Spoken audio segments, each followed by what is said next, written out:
Turns out the beautiful agent's handler was a 200-pound man, blooded and dead. What an eye-opener. Things got weird. Damage to the agent leads to the handler's demise. Agent Justine dug up control info, like a detective game. The last image was of the male agent smirking, followed by a blinding flash. Looks like the demise of that tubby guy was due to some wicked. This is downright creepy. A killer weapon via network. It's like a tech ghost. Meanwhile, the male agent's body was found at a distant university, looking the same. The director immediately ordered, "This is ridiculous." They vaguely saw the weapon. Then, the male agent was revealed to be Dr. Kate's son, Little Kate. Like a TV drama. Dr. Kate, the agent inventor, founded Visa, the biggest agent firm. Impressive. Even though he was ditched by the company 7 years ago, he's still a heavyweight. Who knows what waves his son's death will create.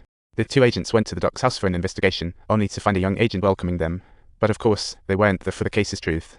Their first observation was that Little Kate was illegally using an agent her dad and son living miles apart. So he had his son use his agent for father-son bonding. What a sweet dad.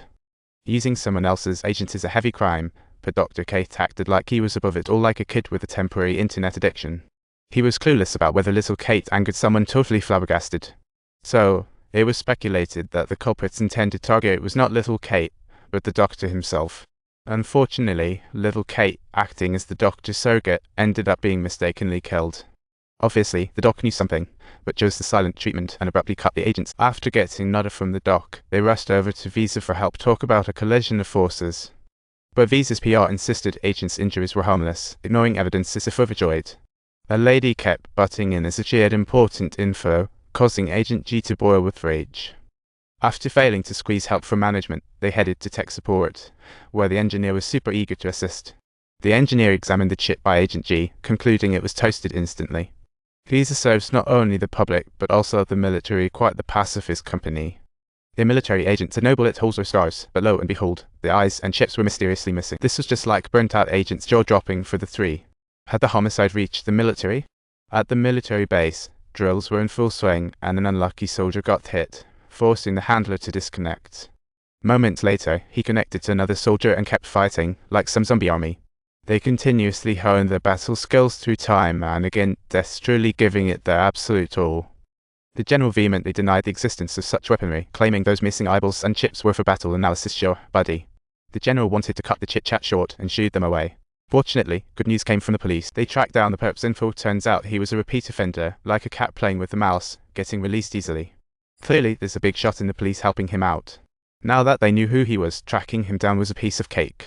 They sought help from a chubby guy who, unlike others using agents, preferred to work with his own body. Talk about dedication. After searching, they finally spotted the perp near the reserve, but boy, it was a touchy location. Despite 98% of folks being loyal agent users, a tiny group thought the tech was evil. Talk about a niche club.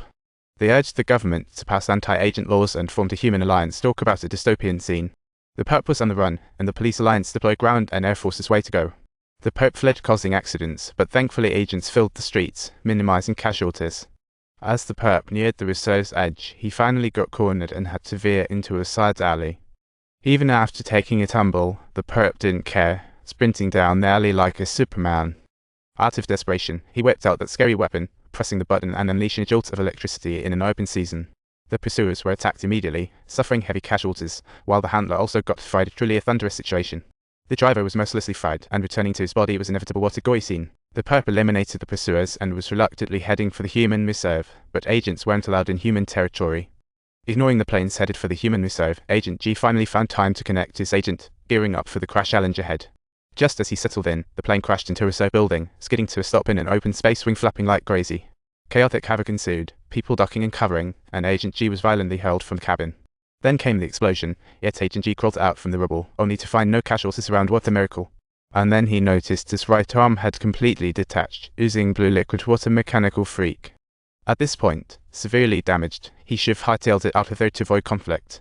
But he lingered by the debris, picking up the weapon. He wasn't about to let his colleague's sacrifice go to waste. The perp clearly didn't learn his lesson and fled wildly again, but this time managed to find a safe route by feeling around. Before he could even react, Agent G was dragged into the bright light, landing on the big screen, trying to upload his human account. And that's the tale for today. If you enjoyed it, hit subscribe and like. Catch you next time.